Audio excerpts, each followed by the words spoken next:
Welcome to the More Than Anxiety podcast. I'm Megan DeVito, and I'm the life coach for stressed out and anxious women who want more out of life. I'm here to help you create a life you love to live where anxiety isn't holding you back. Get ready for a lighthearted approach to managing anxiety through actionable steps, a lot of truth talk, and inspiration to take action so you walk away feeling confident, calm, and ready to live. Let's get to it. Hey there! Welcome to episode 60. If you are listening to this on the day that it's released, happy Halloween. Today, I am sharing arguably the most unpopular opinion I've ever shared on my podcast. Are you ready for it? I'm not a Halloween fan. There, I said it. I'm not a huge fan. But happy Halloween to you. And I'm not opposed because I don't like fun or because I think there's something wrong with it. I know a lot of people go crazy over it, but for me, I just don't really get that into it. I mean, it's a fun day, but maybe it's because we don't get trick-or-treaters at my house. My kids used to go to a few places and they always had costumes and stuff, but we always stopped short of the full-on haunted house thing, and I saved that for Christmas.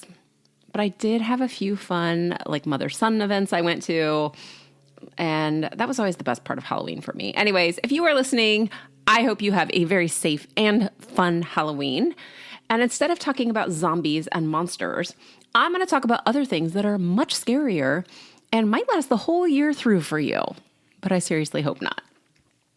I started writing a different podcast episode before scrapping it. And since I do my best thinking in the shower where there's nothing for me to write on, I'm putting this together again and hoping that I can remember all of the thoughts that I had earlier. It's like the most frustrating thing ever. Like you have these great ideas and the ball is rolling in your head and you've got the only thing that you can write on is like a steamy shower door and then it all goes away. So I know they make waterproof notepads and I probably really need to get one. Anyway, let's just get back on track because while I was thinking this morning, I realized that I know way too much about things that I don't need to know about. I'm not bragging. I just am really good at things like trivia and I have a lot of very odd pieces of knowledge. But this led me down this path of how we all know too much and how much more anxious we are because of it. We have this addiction to more information and instant information that is really in our faces 24/7. And somehow we have, at the same time, shifted to being less educated at the same time. This is where my thoughts went. So I'll be the first to admit that I love the news and current events. I love technology.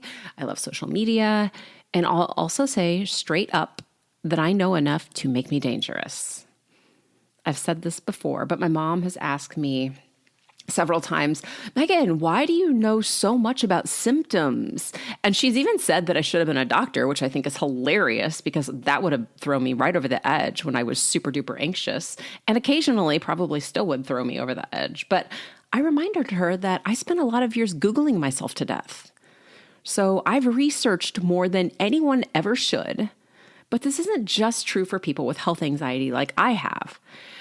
We are watching the atrocities in Palestine and in Israel in almost real time right now, guys. We know where our friends are all the time. They're on little snap maps, right? We know what they're doing. And then they post it on Instagram, so we know who they're with and we see it live.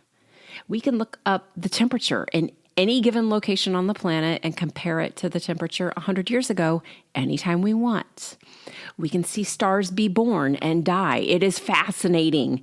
And honestly, there's value to every single one of those things, but there's also a lot of danger when you're using what you know or what you're learning against yourself. And that's where I want to go today. I want to talk about knowing too much and using it against yourself instead of learning and using it for yourself. So I'm going to share a few examples of what this could look like for you, depending on what your anxiety is about and what you actually think. So how you experience this could be totally different, but the problem is still the same if you're feeling anxious or thinking anxiously and constantly engaged, paying attention, and trying to learn your way to feeling better.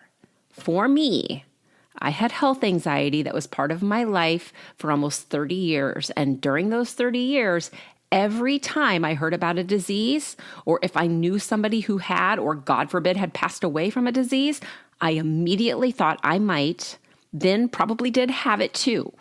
And I'd end up Googling symptoms. And of course, proving my fears right. Or I'd read some article that had already triggered me to feel anxious because it was health related, then suddenly develop the symptoms that I had just read about. I mean, go figure. It's kind of the way brains work. This is why we joke that Google is the angel of death, but also why we are so drawn to researching and learning. It almost feels necessary so that you can have that 100% certainty that everything is okay, which is impossible anyway. So another way that you think learning more or knowing more will help you is when you follow accounts or people who you think have it all together on social media. Maybe a fashion influencer, or somebody who's an interior designer, or someone who has your dream job, or even just somebody who works at your current job or who you go to school with. If you are following them for ideas, great. If they are genuinely your friend and you're excited for what they're doing, amazing. But if you're following them and you're trying to keep up, or you're noticing you're hating on yourself for not having it all together, if that's what you think, or you think that their social media feed is their real life, then you're not using the information to help yourself anymore. Instead, it's making you anxious. Another way that I see this happening is staying tuned into the news all day, every day. As I'm recording this in late October of 2023, there is a lot going on that feels really important, and it is really important. I shared a post that said, "You don't have to watch to care," a couple of weeks ago. The initial reason for posting this is because of all of the atrocities that are taking place in Gaza, to the Palestinian people, and in Israel after the terrorist attack. It is heartbreaking and horrifying, and it is playing out all day and night, both on the news and on social media. There are images and footage of things that no one should ever have to see or experience. And we're still drawn to it because even though you might be listening to this from halfway around the world like I am, it causes some really big emotions that can make you not only sad, but angry and anxious too. Even though rationally we know it's out of our hands, it can feel like you need to either know so that you can stay safe or to show that you care. And I just want to argue that that's not true. You can be horrified by what's going on and care and protect your mental health. But this is also true for things like climate change or politics. And even if you're anxious about money and you start to research how much you should have in your savings or your retirement plan, or if you're stressed about doing something new and you spend weeks and months learning all the statistics and suggestions, but you never take action. Sometimes because you're more stressed or anxious than you were before you started researching. In every situation, you just keep learning more and more instead of using what you already know now to help you make a decision. You use it to keep you from deciding so you don't make the maybe quote unquote wrong decision, which of course assumes there is a wrong decision and there might not actually be one. It feels like you're being responsible or compassionate, and you think that knowing more will help you from getting hurt or sick or from having some other negative situation. But really, you're just making yourself more anxious and more stressed by giving yourself more stuff to think about and to clutter up your brain. So if you know the symptoms of different health problems, you won't keep yourself from getting sick. In fact, you might actually make yourself more sick from the stress and the anxiety you cause yourself from staying stressed and anxious. And if you're stressing over money and you feel anxious about spending or saving, you think that finding more facts and figures will show you what to do, but it just makes you see what you're not doing right. Or instead of using social media for inspiration, maybe you're learning the hottest paint colors for 2023 or what boot style is going to be up in 2023, but you stress out over what you think you're not doing or what you think you don't have or how you're not good enough. I also want to be clear that in absolutely no way am I implying that you should be uneducated or uninformed here. Please, I am a former teacher, know things, learn stuff. But this is totally different. There's a really big difference between knowing something, being informed, and going into deep details, researching and digging for information. especially when you're anxious about something and looking for information to make you feel safe and in control. In my experience and in my clients' experience, this rarely, if ever, works. Not because you don't have the right information or because you don't know the answer, but because anxious brains are not rational anyway. So anything you learn, your brain will find the 1% chance of it not working or of it being wrong or anything else that keeps you looking for more information. So if you're feeling existential dread over the climate crisis or politics or the genocide that is taking place in Gaza or anything else, and you get on the internet or you watch the news to see the latest breaking thing, you're getting more information and most likely feeling worse every time there's an update. And maybe not because things are drastically different, but because you're seeing what is already making you anxious and you're using it for evidence for what you fear. Your brain is a meaning-making machine, so it's going to take what you see online or in the news, and it's going to make it match the thoughts that you already have because it's easy and it keeps you safe. For example, even when it feels like the news will tell you something new or important, your brain has a negativity bias.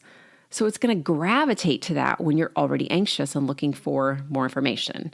You'll notice more record heat days, or more war, or more diseases, or more side eye from somebody at work or school, more fashion faux pas in your own closet, less money, fewer sunny days, all of it. But the truth is, most of the time, it's just what you're noticing because that's what brains do. So going back to that social media post I mentioned, what if it were true for you? What if you didn't have to watch to care? Think about that for a second. How can you care and still not watch? How could learning less or researching less or watching less help you care more or at least give you more peace and less stress?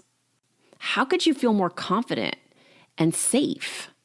And the simple answer here, guys, is that you have to learn to trust yourself more than you trust Google, the news, influencers, and the people around you who are not experts. You and I, Googling diseases, are not experts. We're just anxious brains finding information that's making us more anxious.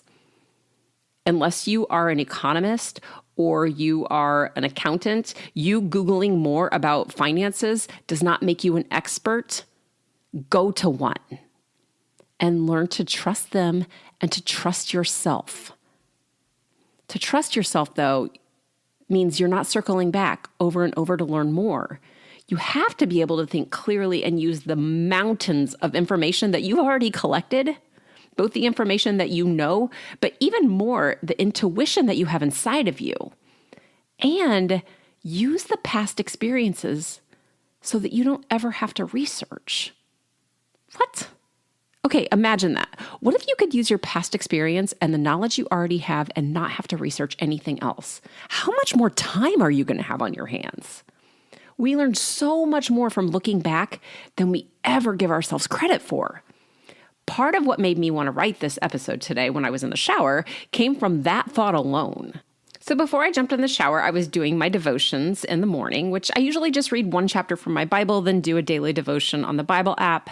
And in the middle of learning about hope versus optimism and how those experiences are very different, but both try to help us get to a better place in life than we are right now, it talked about how optimism is kind of impersonal and it relies on circumstances around you to change to feel better.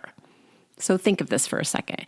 If you're being optimistic, you're like, man, I really hope everything works out. I have no control and everything outside of me has to change. That's being optimistic. Everything is going to just change.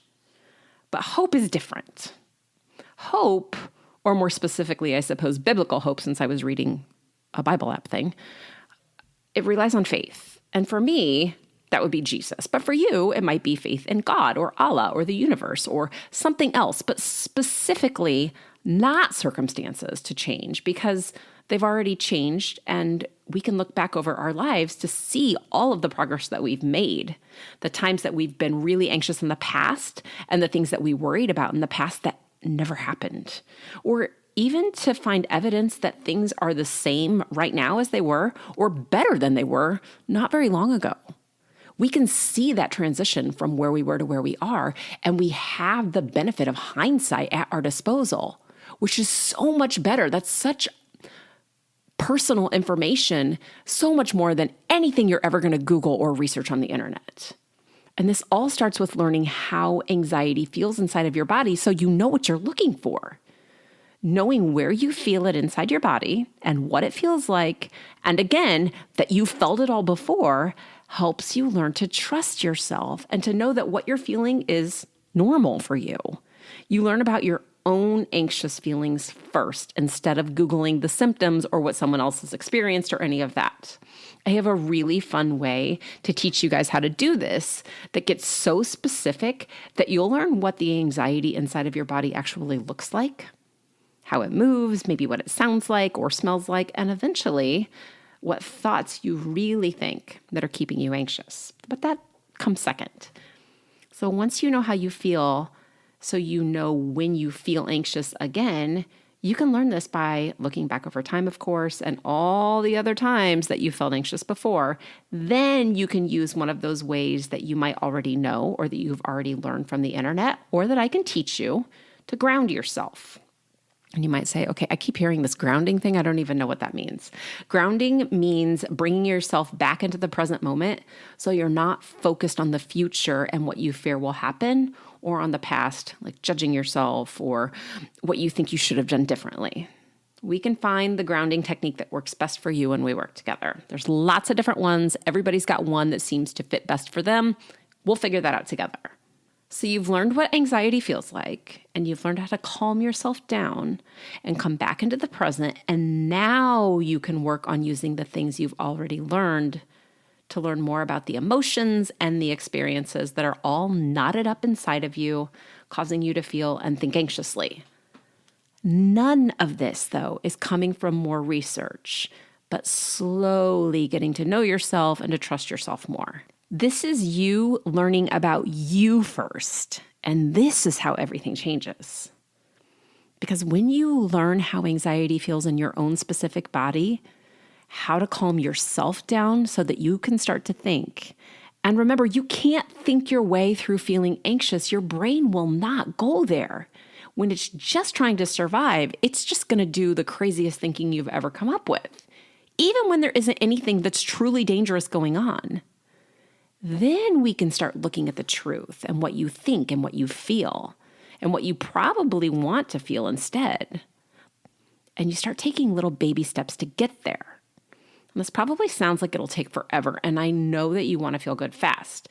I know if you could get it to be gone right now, you would do it, and I 100% understand. I remember that desperate feeling, and I have some really great news.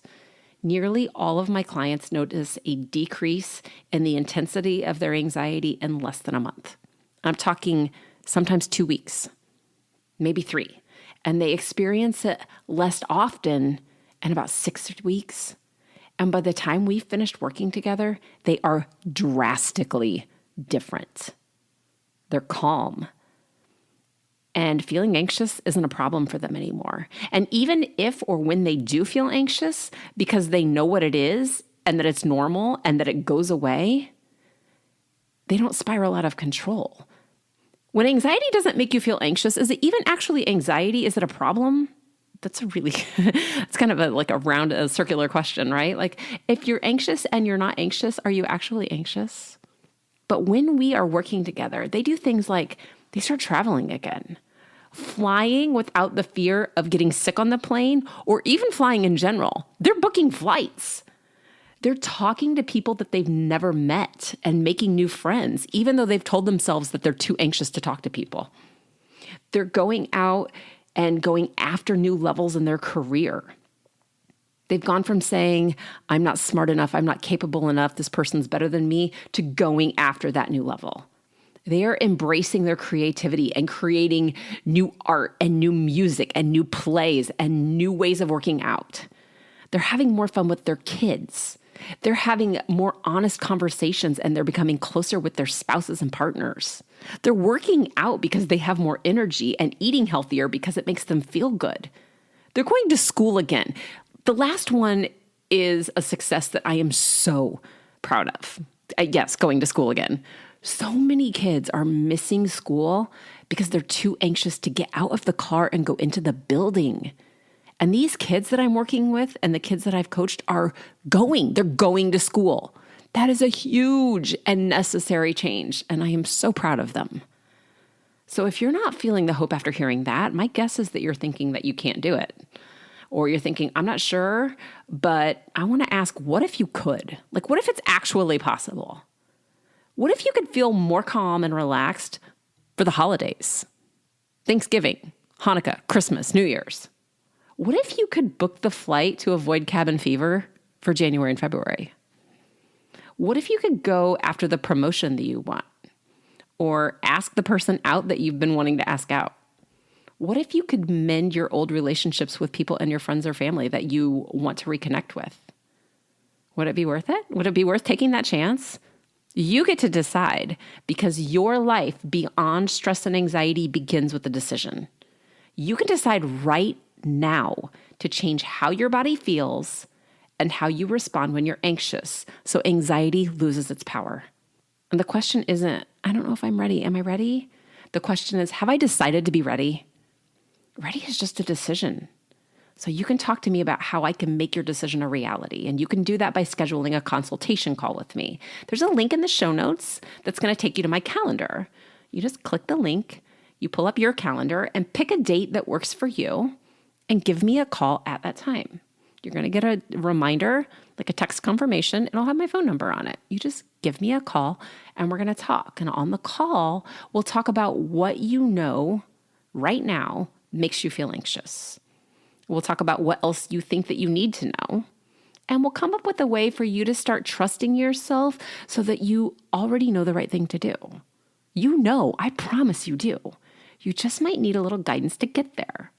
So if I don't talk to you on a call, I will be back again next week. Take care. I hope you enjoyed this episode of the More Than Anxiety podcast. Be sure to subscribe and leave a review so others can easily find this resource as well. And of course, if you're ready to feel more relaxed, have more energy, more confidence, and a lot more fun, go to megandevito.com/work with me, or just to the show notes to talk to me more about coaching. See you soon.